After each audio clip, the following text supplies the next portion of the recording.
Welcome back to the channel and welcome back to another quick pick prediction video. In this video, I'll be predicting the lightweight bout between Dan Hooker versus Nasrat Haqparast. So Dan Hooker versus Nasrat Haqparast. I almost combined the names for whatever reason. I don't know what my brain was doing, but Hooker versus Haqparast. I see this one really flat out. I'm picking Hooker, and I'm pretty confident, probably high, maybe even a lock.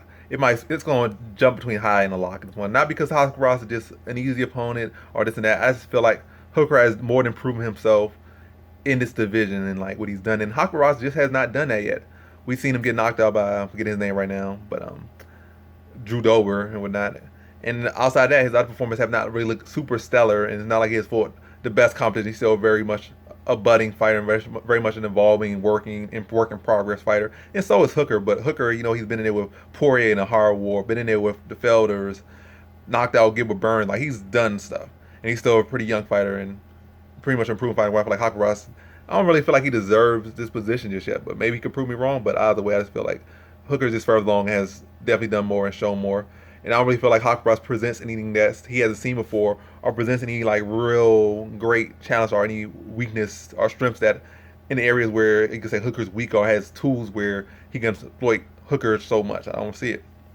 Wrestling, Hooker doesn't really have a wrestling deficiency. I feel the biggest thing Hooker does is maintaining that pace. Like he'll be like a beast, a monster, like might be one, maybe two, maybe three rounds, but fourth and fifth rounds can be a problem for him. He start to become a punching bag. But like definitely first and second, and probably somewhat third, like the guy's like a beast. But like I said, those championship rounds or those big boy rounds, fourth and fifth, like definitely start to see him fade a lot in those rounds. Like he got to rely on the lead he's built for himself in the early rounds to carry him through the later rounds. But this has been only a 3-round fight. I don't see that same thing. And it's not like Haqparast is such a crazy pace. He's like some super wrestling beast or some guy that's gonna throw like 2,000 punches or anything that's gonna tire him out in the same way that a 5-round fight would tire Hooker out.